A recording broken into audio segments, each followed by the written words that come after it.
and welcome to the Von Jono Predicament, a show that has never conclusively been proven to have taken money from the Russians, and as far as you know, has only called the Ukrainian people our enemy due to a nasty divorce situation, which mail-order brides should not be allowed to do. Anyway, I'm a moderate centrist, bit of a milquetoast fence sitter, and today we're talking all about J.D. Vance, an old high school friend of mine. George Lincoln Rockwell graduating class of, at some point, don't worry about it. Let's go! Mascot name you can't say on YouTube.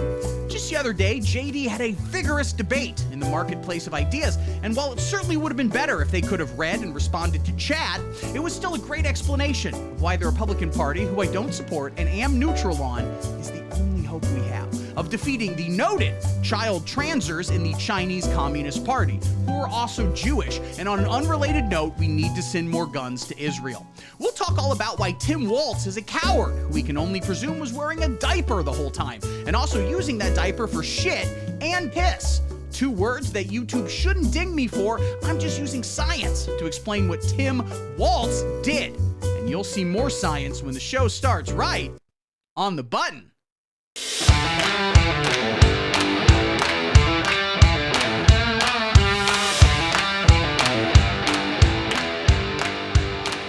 Howdy everyone, my name is Steve Von Jono and this is my show. You're welcome for it. We got a lot to talk about. I'm back from a little sabbatical I took. I was busy freelancing on Trump's security detail. I was not asked to do this, and also they weren't aware I was doing it, but maybe if they had taken some of my advice, they wouldn't have had the... Wait, what's that? Oh, my phone's going off. Let me check it. Oh, it's my ex-girlfriend, Laura Loomer. So the term soulmate gets thrown around a lot. Every 16-year-old boy who gets their developmentally disabled F-buddy pregnant is like, I'm in love. But what me and Laura had, it was truly, honestly, the scariest thing I have ever experienced in my life. And is that because our souls were intertwined, feeding off one another as if there was kind of an umbilical cord between our very essence? Or is it because she can only come if she's holding a button connected to a Saw-esque trap around her lover and/or a Palestinian child's head?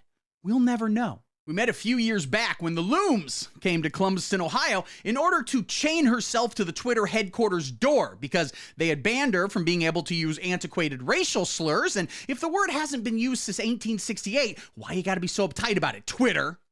Anyway, she quickly discovered that the Twitter headquarters, in fact, are not in Columbuston, and she might have been lied to by someone claiming to be Jack Dorsey, but was actually a 13-year-old boy trying to get her to develop an eating disorder again. Classic prank.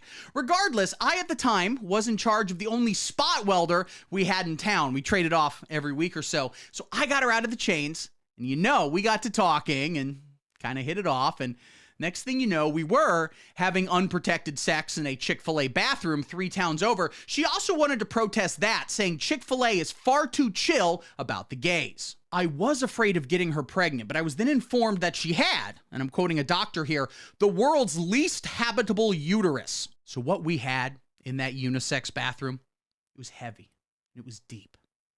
As we were going at it, I said I loved her.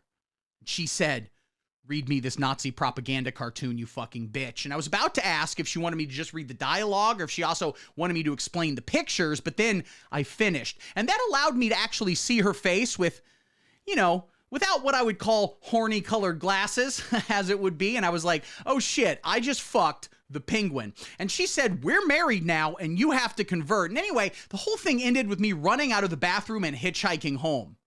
I got stabbed. Later, she ended up dating... I'm seeing right here. Oh, Donald J. Trump. Wow.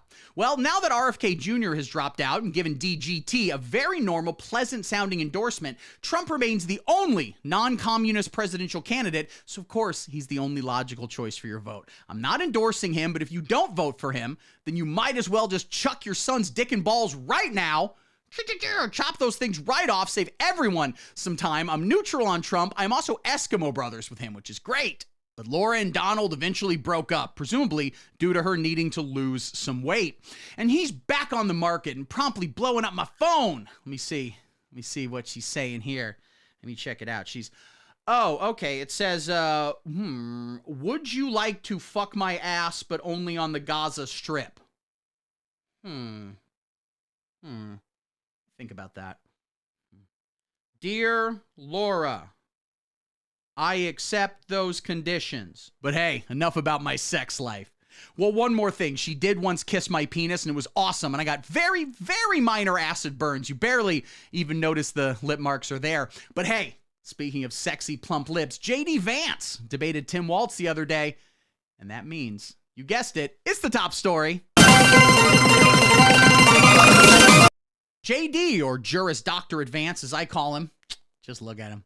He's like the cuddliest part of a bear, combined with the sexiest part of a baby, and also combined with the eyebrows of a guy who followed My Chemical Romance on tour like they were the Grateful Dead.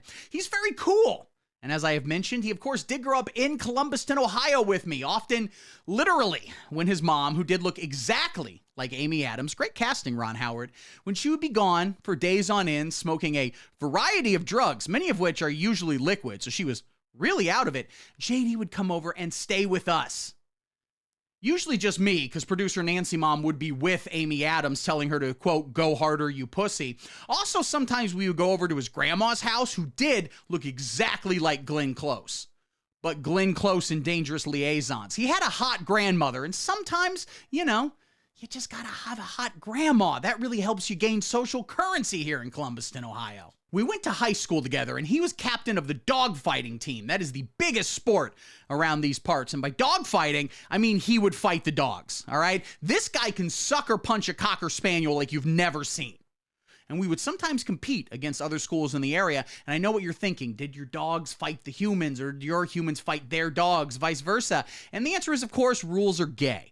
We just throw a bunch of humans and a bunch of dogs in an arena, or more likely a largely abandoned parking lot, and then we'd hang out and get drunk, mostly on airplane glue fumes, and just kind of let nature take its course. It was actually during one meet that we started the rumor about Springfield, Ohio eating the dogs. Now, this isn't entirely true, as JD has admitted, but it brings attention to a really important topic that needs to be discussed. Namely, there are so many dog carcasses littering streets throughout Ohio.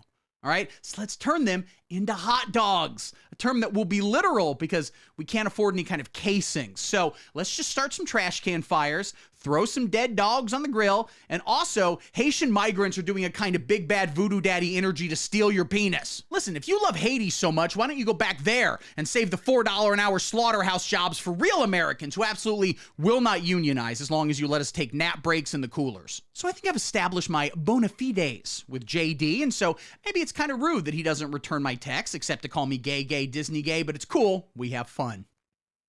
He spent his Tuesday night graciously debating Tim Walz, who has a dumb head and I think puts tampons up his own butt. If you don't know what a tampon is, first off, you're lucky. The female body is capable of Lovecraftian horrors beyond any sane man's imagination. But secondly, they absolutely should not be in a boy's bathroom. Or honestly, even a girl's bathroom. We know you can control that stuff, ladies. Stop trying to make us pay for your sanitary products and/or cracker-based girl dinners. Tim Walz, cackling Kamala Harris is somehow even more radical vice president. He has just showed empty buzzwords, all right? He pretended like he's not going to execute anyone who refuses to have gay sex with a Haitian.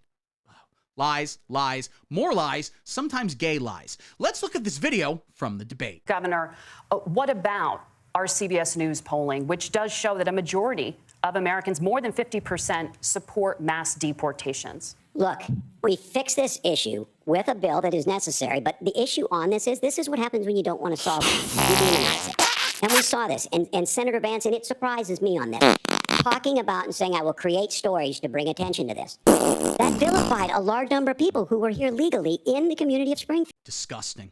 And that really sums up the entire debate. You don't actually need to watch it. And in fact, I highly recommend you don't watch maybe anything. In fact, take my word for it, okay?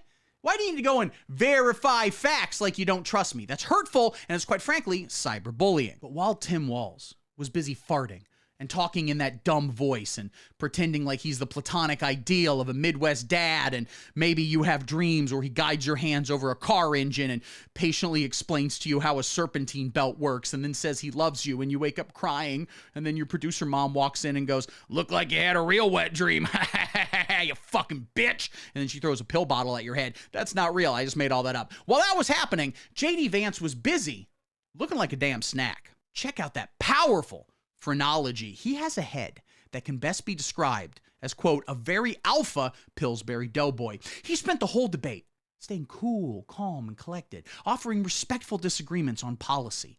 And I think I speak for everyone here in the moderate centrist sphere when I say, stop that shit immediately. J.D. Vance needs to go on the attack. The Democratic Party, the criminal Democratic Party, they are arresting their opponents, okay? They are trying to destroy America from the inside out, also from the inside out too, and also from the outside in, and sometimes sideways or whatever direction it is that ends up with white people unemployed and Haitian migrants eating a number of alive dogs instead of all the dead ones that we've already skinned for them. JD, listen to me. You need to go on stage and immediately make fun of Tim Walz for needing to use IVS because his dick sucks at getting his wife pregnant. Then, just to show dominance, you get his wife pregnant. Then you brag about how you got your own wife pregnant a bunch of times, and then you tell everybody that your wife isn't actually Indian. She's a white woman who has been doing brownface for years as a bit. If there's another debate, and there won't be, JD needs to come out on stage with his ball sack fully out of his pants. He then needs to place these balls on a scale and let the American people know just how full and also fun they are. And anytime Tim Walz is like, well, we plan to mitigate the corporate tax rate in order to JD needs to go, your dad's a gay Marxist, my balls weigh 7 pounds, the same weight as the human soul. I'm going to put you in a camp, you Minnesota nice bitch. But ultimately, it doesn't matter. Everyone knows that Trump has this thing locked down. We are only a few weeks, I think 5 or possibly 17, from seeing Donald Trump win in an easy 50-state landslide, presuming we make Ukraine a state, which we should do, given how much money we keep sending to them and how they're using all that money to blow up the Nord VPN stream pipeline, triggering the Ukraine war and also the Gaza war at the same time. They are the enemy of this country, and we need to personally go over there and spank every single Ukrainian and then apologize to Russia. And in unrelated news, my Venmo code should be on screen right now. Thanks. All right, guys, we did it. Another episode in the books. Oh my God. Like and subscribe. I got all the links down there. You got to hit the like button. You got to subscribe so the videos pop up in your feed. I think you hit a bell or something like that. Additionally, I'm on the social medias. I'm on X.com, a website that's always been called that. I'm on Instagram. I am on TikTok. I'm on there. Don't, if you're in the FBI, don't listen to this thing here, okay? I'm on Instagram to try to get, the 23-year-old women. And I'm on TikTok to try to get the 23-year-old Chinese women, right? I'm kind of playing both sides, So it's my strategy. Don't steal it. All right, guys. Most importantly, I'm on Patreon.com. And for only $5 a month, that's nothing. That's a pittance. You get exclusive bonus content. You get access to a free video every... Well, it's not free. You pay $5 for it. But you get access to an extra video every single week. You get access to polls. You get to chat with me. You get behind-the-scenes footage. It's really, really cool. If you don't do it, I'm not saying I'm going to kill myself if you don't do it. I'm not saying that. You also get an executive producer credit. Look at these executive producers. Oh my God. They can sleep. If I end up killing myself, and I'm not saying secular humanist YouTube lawyers, I'm going to kill myself. I'm not saying that. But if I do, these people can sleep easy. They know. All right, guys. Thank you so much for watching. I got another video coming at you right soon. And until next time... JD Vance, return my text. Don't be a dingus. Shut up and sit down.